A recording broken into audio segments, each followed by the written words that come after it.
നമ്മുടെ ആവശ്യങ്ങൾക്ക് വേണ്ടിയല്ലേ കൂടുതലും പ്രാർത്ഥിക്കുന്നത്, അല്ലേ? നമ്മുടേതായിട്ടുള്ള സെൽഫായിട്ടുള്ള, നമുക്ക് വേണ്ടിയിട്ടുള്ള, മക്കൾക്ക് വേണ്ടിയിട്ടുള്ള, ഇത്രയേ ഉള്ളൂ. പ്രാർത്ഥനയുടെ പരിധി എന്ന് പറഞ്ഞാൽ ഇത്രയേ ഉള്ളൂ. ഞാനും എൻ്റെ ഭർത്താവും, ഞാനും എൻ്റെ ഭാര്യയും, എൻ്റെ പിള്ളേരും, അവരുടെ ഫ്യൂച്ചറും, നമ്മുടെ ലോണും, നമ്മുടെ വണ്ടിയും, നമ്മുടെ ആയുസ്സും, നമ്മുടെ ആരോഗ്യം തീർന്നു. ആ പ്രാർത്ഥന വീടിനകത്ത് വെച്ച് തീർത്തു.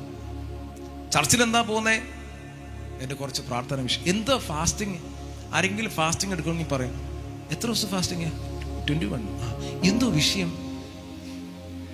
അപ്പൊ എല്ലാവർക്കും അറിയാം, എന്തെങ്കിലും വിഷയം ഉണ്ടെങ്കിലേ ഫാസ്റ്റിംഗ് എടുക്കത്തുള്ളൂ. എന്നോട് പലപ്പോഴും ചോദിച്ചിട്ടുണ്ട്, എൻ്റെ അമ്മ തന്നെ ചോദിച്ചിട്ടുണ്ട്, എന്തെങ്കിലും വിഷയം പ്രത്യേകിച്ച്? ഒരു വിഷയമില്ല. ആഹാരം വെടിഞ്ഞ് കർത്താവിനോട് കൂടെ കുറച്ച് നാള് ഇരിക്കണം, അതാണ് എൻ്റെ ആഗ്രഹം. വിഷയമൊന്നും വേണ്ട കർത്താവിനോട് ഇരിക്കാൻ. എന്തോ വിഷയം? പണ്ട് മുതലേ നമ്മൾ പഠിച്ചു വരുന്നതാണ്. പിള്ളേർക്ക് അഡ്മിഷൻ കിട്ടിയില്ലെങ്കിൽ 7 എന്നിരിക്കാം, 3, 7, 14, 21, 40 എന്തോ കണക്കാന്ന് എനിക്ക് ഇതുവരെയ്ക്ക് മനസ്സിലായിട്ടില്ല. ഞാൻ ഫാസ്റ്റിംഗ് ഇരിക്കുമ്പോൾ എനിക്ക് പണ്ട് ഞാൻ ഇതുപോലെ ഫാസ്റ്റിംഗ് ഞാനൊരു 40, ചിലപ്പോൾ ഞാൻ 50 ദിവസമൊക്കെ ഇരിക്കും, ചിലപ്പോൾ ഞാൻ 20, 30 ദിവസം ഇരിക്കും. ഒരു കണക്ക് വെക്കാറില്ല. യേശു കർത്താവ് 40 ഇരുന്നു എന്നല്ല, പിശാച് പരീക്ഷ തികച്ചത് 40 ദിവസം കഴിഞ്ഞപ്പോൾ. പിശാച് പരീക്ഷ തികച്ചപ്പോൾ അനുവിശന്നു, കഴിഞ്ഞു. 21 ദിവസവും ദാനിയേലിന്റെ പ്രയർ ഫാസ്റ്റിംഗ് ഇരുന്നു. ഫാസ്റ്റിംഗ് ഇരുന്ന ദിവസം തന്നെ മറുപടി കിട്ടി. പക്ഷേ അവിടെ ദൂതന്മാരും സ്വർലോക ദുരാത്മ ശക്തികളൊക്കെ അടികൂടിക്കൊണ്ടിരിക്കുവായിരുന്നു. കാരണം ഈ വിഷയത്തിന് മറുപടി ഇങ്ങോട്ട് വരുന്നില്ല.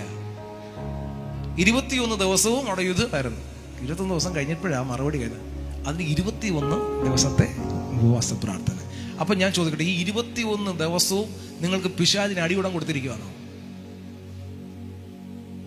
നീ ഫാസ്റ്റിംഗ് മുട്ടുമടക്കുമ്പോൾ തന്നെ നിന്റെ പ്രാർത്ഥനയ്ക്ക് വിഷയം ലഭിച്ചു കഴിഞ്ഞു.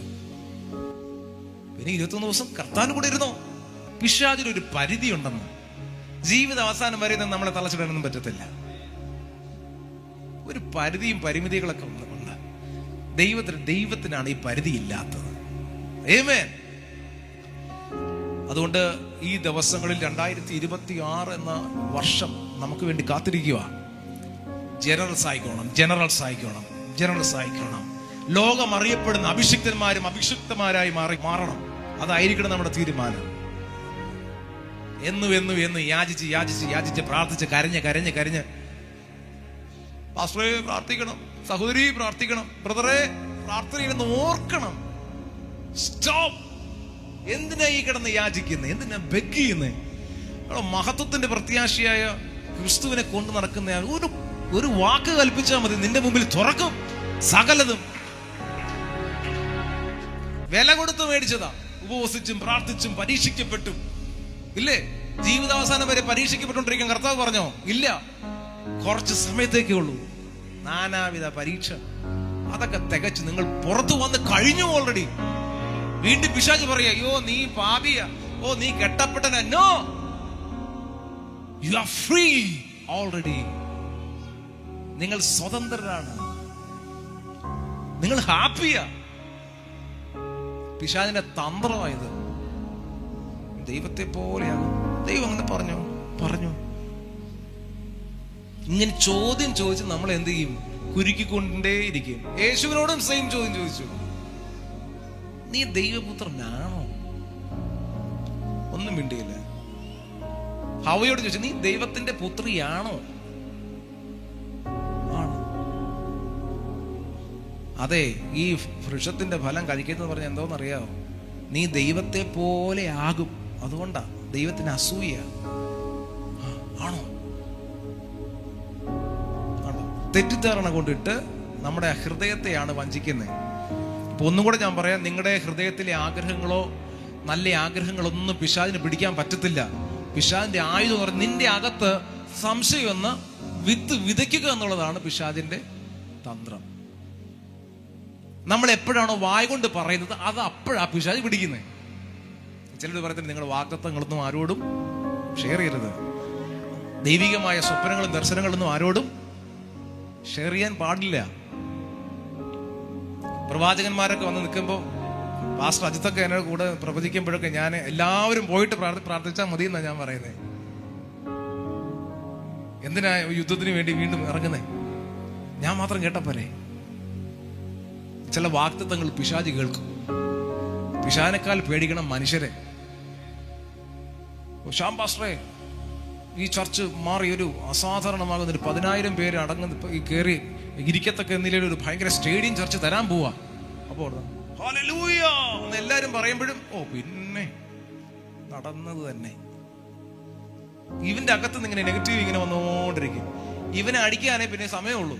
അതിനേക്കാളും നല്ലത് രഹസ്യമായിട്ട് കേൾക്കുന്നതല്ലേ. പിശാചിനെ കേട്ട് കഴിഞ്ഞാൽ പിശാച് എനിക്കൊന്നും ചെയ്യാൻ പറ്റത്തില്ല. ദൈവം പറഞ്ഞ വാഗ്ദത്തമാണ്. നിനക്കൊന്നും ചെയ്യാൻ പറ്റത്തില്ല. ഞാൻ പറഞ്ഞു കഴിഞ്ഞാൽ തീർന്നു. പക്ഷെ ഈ മനുഷ്യന്റെ മനസ്സ് ഭയങ്കര അപകടമാണ്. അതുകൊണ്ട് ചില വാഗ്ദത്തങ്ങളോ സ്വപ്നങ്ങളോ ഷെയർ ചെയ്യരുത്. ഉപവസിക്കാൻ കയറുമ്പോൾ എല്ലാവരോടും എന്ത് ചെയ്യരുത്? പറയരുത് ഞാൻ ഉപവാസമാണ്. അത് ഞാൻ ഉപവാസമാട്ടോ. പോസ്റ്റർ അടിച്ച് ഇറക്കല്ലേ. ഫുഡ് കഴിക്കാൻ പോയ ദിവസം ഏതെങ്കിലും ഫംഗ്ഷന് പോകുമ്പോൾ, ഞാൻ ഫാസ്റ്റിംഗ് അടിക്കുമ്പോൾ ഏതെങ്കിലും ഫംഗ്ഷന് പോകുമ്പോൾ അഭിഷിക്തമായിട്ട് ഞാൻ പറയും, ഏതെങ്കിലും ഫംഗ്ഷന് പോകുമ്പോൾ ഫുഡ് കഴിക്കുമ്പോൾ പറയും, ഞാൻ പറയും എനിക്ക് വേണ്ട, ഞാൻ കഴിച്ചു എന്ന് പറയും. കഴിച്ചു, കള്ളം പറഞ്ഞില്ല, കഴിച്ചു, ആഹാരം കഴിച്ചു, വചനം കഴിച്ചായിരുന്നു.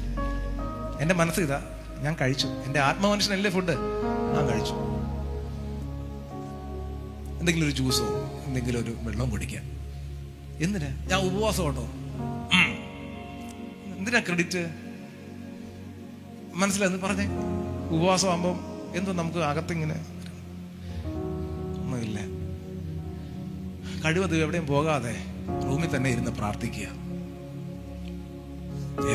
കർത്താവ് നിങ്ങളെ ധാരാളമായി അനുഗ്രഹിക്കട്ടെ. കുറേ കാര്യങ്ങളുണ്ട് ഇതുപോലെ.